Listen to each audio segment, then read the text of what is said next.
there hasn't been many Yu-Gi-Oh strategies that have been just able to just like absorb. It doesn't target.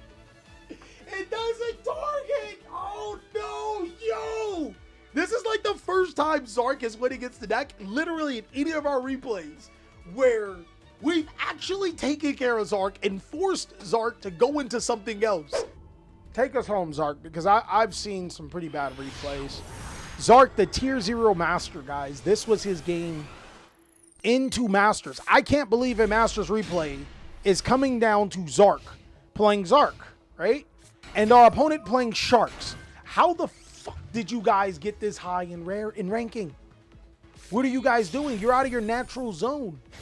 So they go into Bahamut Shark, summon out the Lavirtue Dragon, summon out Fortress, Reincarnation and Full Armored Exceed. Okay, they're making Crystal 0. Brothers are really using half of their extra deck just to combo. Summon Drake Shark, make the Dark Lancer, activate the Unveiling, discard, link it off into Ray Lancer, get the Unveiling back. Okay, all right, kind of cookage. Summoning that Big Jaws, get Hydro Jet. Oh, brother, hold on, man. Wait, hold on, he's kind of cooking, man. He's kind of doing a little much. Brother, man, is this Shark versus... Brothers, is this Shark versus Zark? There's no way. This is a real anime duel. And to make it better, this is top tier. This is the highest level of gameplay. These guys are going to Masters, right? Holy crap. Hey, yo, whoa, whoa, whoa. Forget going to Masters. They're deep in the Masters. That is insane, man. This is probably the best anime replay we've seen. Summons Hydro Jet Shark, makes Abyss Dweller. All his monsters gain attack, activates the Abyss Dweller to trigger the Jet Shark. Gets an Aqua Jet Surface. Activates the Aqua Jet Surface to summon Buzzsaw. Activates the Crystal Shark.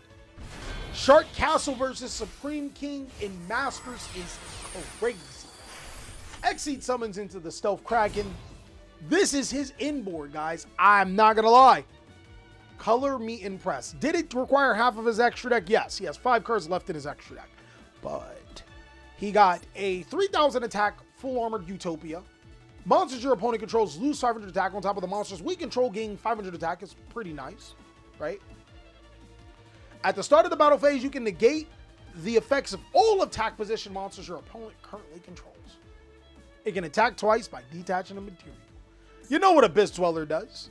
Stealth Kraken can destroy 1 water monster on the field. Also, all monsters your opponent controls are water. Can be pretty good against certain Yu-Gi-Oh decks.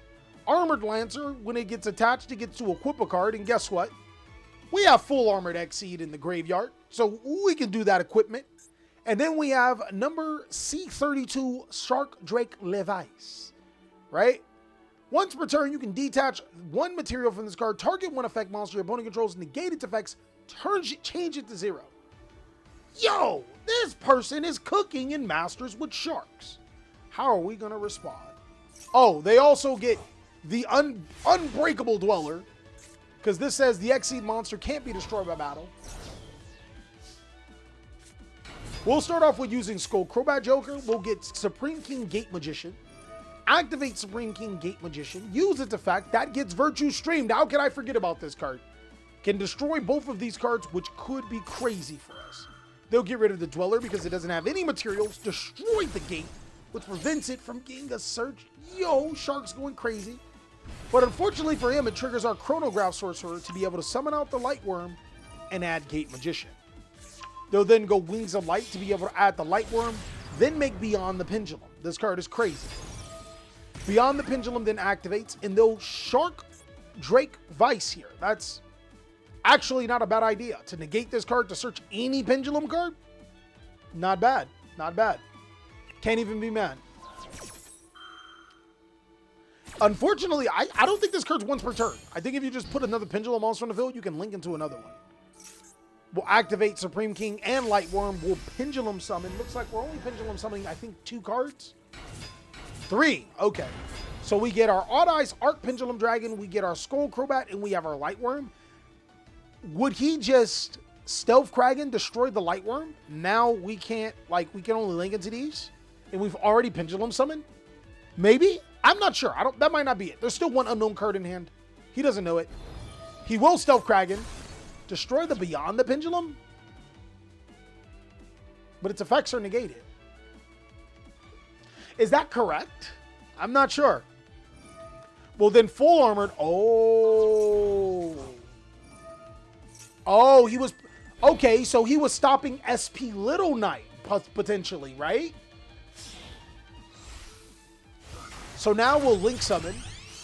We're going to make Electromite. I figured Electromite would come through at some point in time. Electromite allows us to add Astrograph Sorcerer. That card's crazy. We'll destroy the Supreme King Gate Sorcerer, add Astrograph, draw a card, and trigger Astrograph Sorcerer. Maybe this is the card we should have stopped, but you kind of have to also stop the Beyond the Pendulum, right? We'll get another Gate Magician to our hand.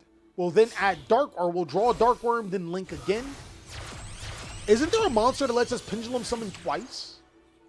What the heck does this do? When this card is Link Summon, you can add one face-up Pendulum monster from your extra deck to your hand. During your main phase, you can special one Pendulum monster from your hand or graveyard in defense position between the scales of the two Pendulums. So it technically allows you to Pendulum Summon, but it's a special summon in between those scales. We'll use its effect to be able to add Supreme King Gate Magician, activate the Gate Magician, and then we can use the effect to summon out, which will probably be Dark Room here, because don't we want that search effect? No. It looks like it's going to be the Gate Magician to get its effect to be able to get Soul of the Celestial King. That does make more sense, right? I'm not the Pendulum player.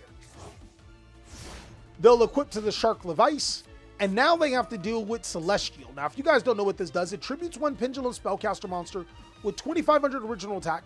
We get the Fusion Summon Zark from our extra deck by banishing the Fusion monsters listed to it from our hand, deck, extra deck, field, or graveyard.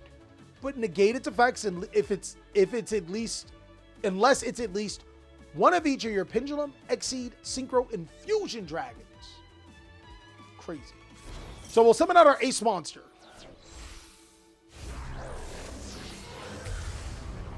Supreme King Zark, which wipes our opponent's hard work, their entire board. And this was low-key the best card. Oh!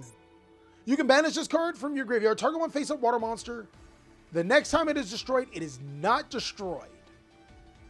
Should we have done Levice when this card is stronger than Zark and actually allows us to be able to help break up the board? Or are we not scared of Zark?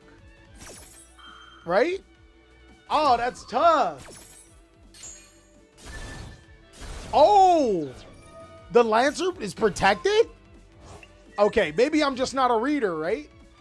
What was the card that protected this card? It's now no longer stronger than Zark, but at least it's protected. We also get Stealth Kraken the Spawn. So it looks like this card wasn't going to be strong no how.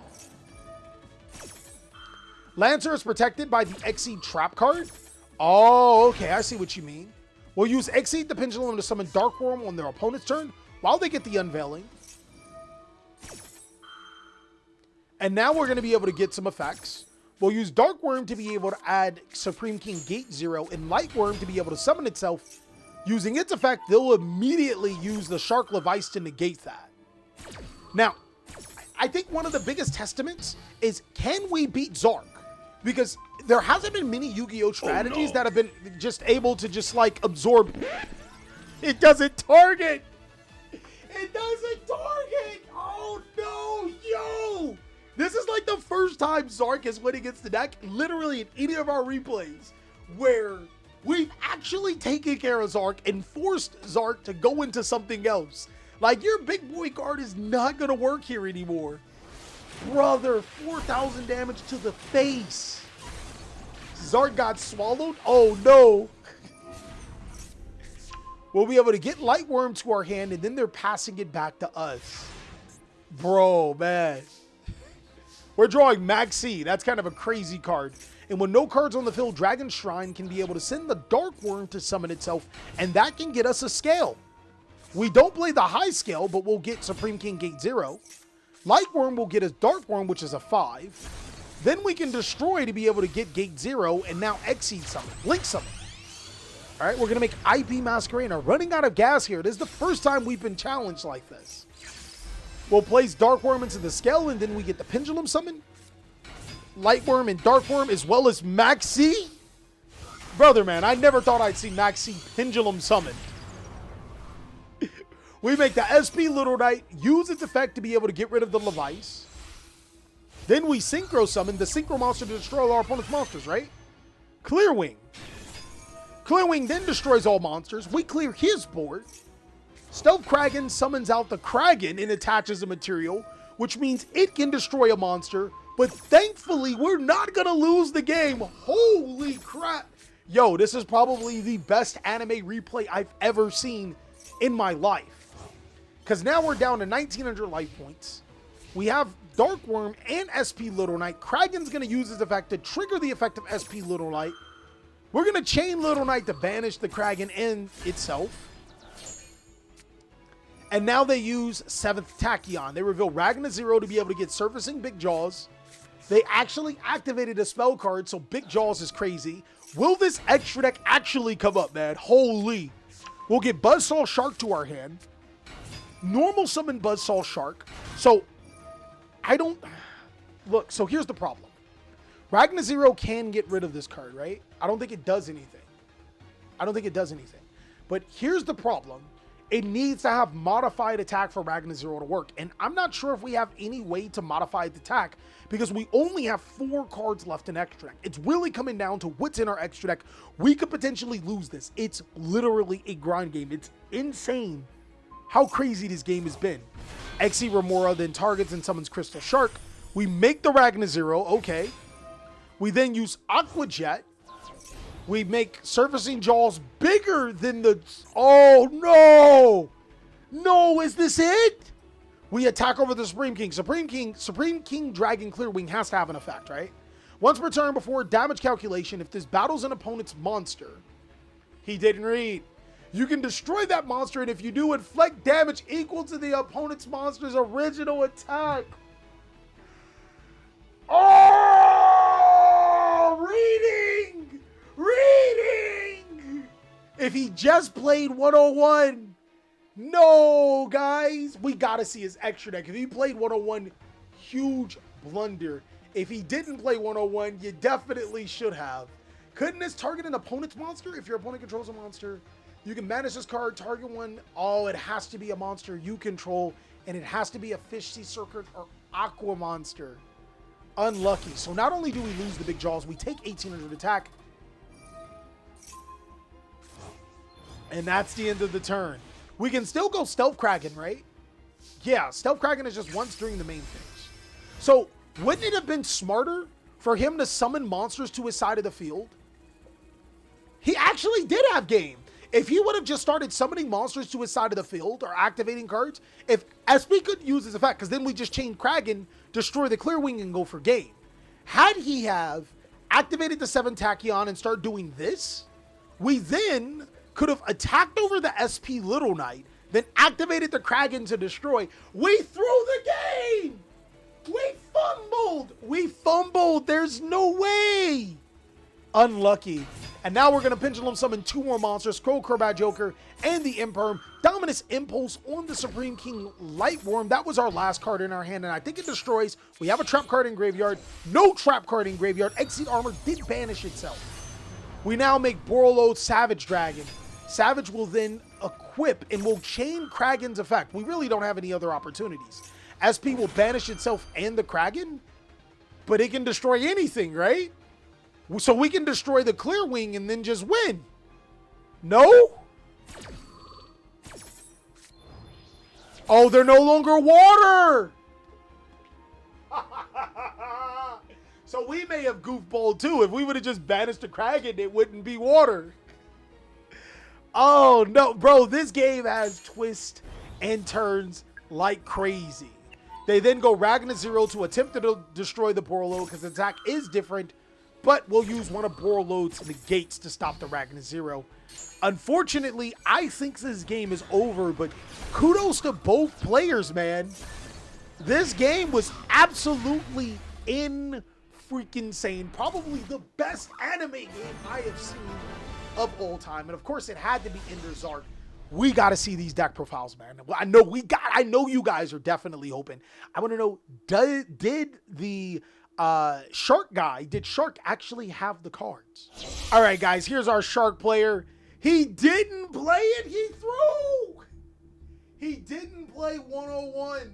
He actually played the Ragnar Zero to double up as a target for Nash Knight. Oh, no. Had he played the 101 other than the Ragnar Zero, he would have had game. Unlucky, guys. That's crazy. Let's go ahead and take a look at our deck profile. Oh, man. Yep, this is a solid Zark deck. I didn't even think he played hand traps outside of Maxi. But here we have it, man. Plays 103 because 101 is an ultra rare. I'm not even mad at it. I'm not even mad. I'm not mad. But thank you guys so much for watching, big dogs. I really hope you guys enjoyed the game. If you did, go ahead and check out these other videos. I can't wait to see what you have to say about this one, though. I'll catch you on the next one.